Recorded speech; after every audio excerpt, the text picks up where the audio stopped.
नमस्कार, आर के त्यागी गाजियाबाद। ओम सच्ची जनवाणी नमे चैनल पर आपका स्वागत है। क्रांतिकारी अभिवादन के रूप में हम स्वागत करते हैं और वीडियो को शेयर करें और चैनल को सब्सक्राइब करें, शेयर लाइक कमेंट करें ताकि लोगों तक जाए और हमारे रिटायरी साथियों को मोबिलाइज कर सके, मोटिवेट कर सके और गवर्नमेंट तक जाए और सभी political party, all sections of political parties, all sections of retirees तक जाए। तो साथियों, बड़ा क्रिटिकल सिचुएशन चल रही है और जटिल समस्या चल रही है पेंशन अपडेशन के मुद्दे को लेकर के और स्पेशल अलाउंस के मुद्दे को लेकर के और हेल्थ इंश्योरेंस। ये चीज़ें ऐसी हैं क्योंकि यूएफबीयू इन्हें उठा नहीं रही है और यूएफबीयू ने स्पष्ट कह दिया है कि भाई आप हमारे मेंबर नहीं हैं और ना वो रिटायरीज़ को उस सिस्टम में आने देते हैं। तब ये कहते हैं कि हम तो रिटायरी हैं, जैसे वेंकटचलम हैं वो कहते हैं हम तो रिटायरी हैं, रिटायरी को रिप्रेजेंट करते हैं। और गवर्नमेंट का भी कहीं ना कहीं है जो भाई रिटायरी लोगों को उनके इशूज़ हैं तो रिटायरियों से डिस्कस करो, लेकिन वो भी नहीं कर रहे। तो ये कुछ ऐसे मुद्दे हैं जिनकी वजह से बड़ा जटिल होगी ये समस्या।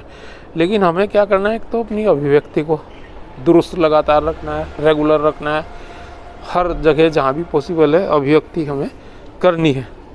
नहीं अभिव्यक्ति करेंगे तो हम पिस जाएंगे।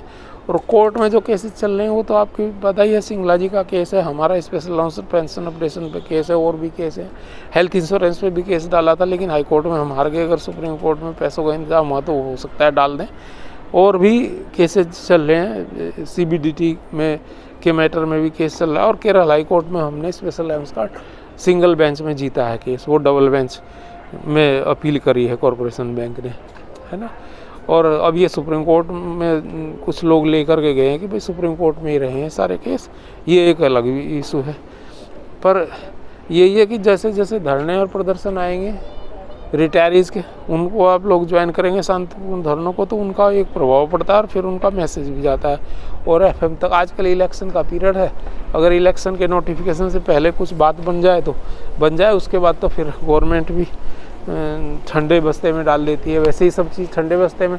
और हालांकि अब पेंशन अपडेशन का इशू या स्पेशल अलाउंस का इशू ये बड़े ही मतलब फोर फ्रंट पे आ चुके हैं, क्योंकि पहले तो कोई सुनता भी नहीं था इसके बारे में बात और मुद्दे होते भी नहीं थे, लेकिन पिछले 5-6 साल में बड़ी प्रगति हुई इस फील्ड में। और जब से ख़ास तौर से 2012 के रिटायरी, 2016 के बाद जो रिटायरीज़ हुए उन्होंने बड़ी लीड ली है इसमें। पहले चल रहा था, थोड़ा बहुत काम चल रहा था, तो अब पेंशन इशू एक बड़ा इशू बन गया, इसीलिए ये एक्सक्रेशिया लेके आया उसे ठंडे बस्ते में डालने के लिए। और हमने इनको बड़ा जलील भी किया, बहुत कहा है इनको और बड़ा विरोध करा है, और हमने लेटर्स, मेल्स वगैरह सब कुछ लिखे हैं जहाँ जैसे भी हो सकता है। और जो भी हमें समझ में आया हमने कहा है इन्हें, गवर्नमेंट को भी, फाइनेंस मिनिस्टर को भी, और लगातार हम इनसे मिलने का भी प्रयास कर रहे हैं और BMS के थ्रू उनको अपने मैसेजेस दे रहे हैं। मेल मैसेज जो हम कर रहे हैं वो अलग हैं, और लोग भी हमारे साथी कर रहे हैं, और उसमें पूरी स्थिति हमने उनको लिखी है।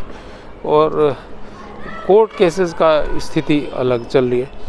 अब कोर्ट में सिंगला जी का केस आएगा कल 22 तारीख में।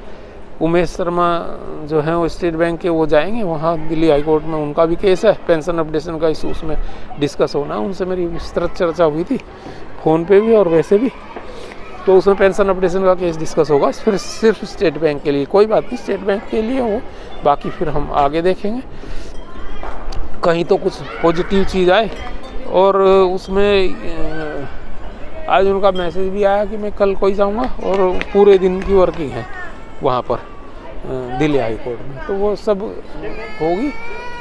जो भी अपडेट आएंगे कल आपको बताएंगे, वो हमें शेयर करेंगे और हम आपको बता देंगे आगे का। उसके अलावा स्पेशल अलाउंस के ऊपर जो लोग सुप्रीम कोर्ट में लगे हुए हैं कि भाई सुप्रीम कोर्ट में सुने जाएं वंस फॉर एवर, क्योंकि लोग आग मरते जा रहे हैं, वो भी, और वो बड़े बड़े वकील बता रहे हैं कि हम लेके आ रहे हैं, तो अच्छी बात है। और खन्ना जी का इन्वॉल्वमेंट है पंजाब नेशनल बैंक के GM का उसमें, और भी लोगों का इन्वॉल्वमेंट है। और मैं 2-3 मैसेज मेरे पास हैं बड़े लंबे चौड़े, और लीगल एस्पेक्ट्स उन्होंने उसमें किए हैं डिस्कस, मैं आपको उसमें बताऊंगा। बाकी लड़ाई लड़ी जा रही है और मुस्तैदी से लड़ी जा रही है। सभी लोगों के हम संपर्क में हैं, फ़ोन के माध्यम से भी और ईमेल और उसके माध्यम से भी, मैसेज के माध्यम से भी, और गवर्नमेंट से भी लगातार कहीं ना कहीं हम संपर्क बनाए हुए हैं किसी न किसी चैनल के माध्यम से। तो बाकी अगर कोई भी प्रोग्राम आते हैं लोगों के, खासतौर से रिटायरी संगठनों के, चूँकि बैंक पेंशन एक्टिविस्ट तो कितने लोगों को इकट्ठा कर सकते हैं, संगठन का नाम होना ज़रूरी होता है। अभी जैसे 4-2 का धरना है, लेकिन अब धारा 144 अगर यहाँ लगी है जैसा पता लग रहा है, तो फिर हो सकता है उसकी डेट बदल जाए, पर फिर भी हमें तैयार रहना है। और 22/2 में भी अभी लखनऊ में एक और हुआ डेवलपमेंट की, लखनऊ में शायद उन्होंने 15 मार्च तक लगा दिया है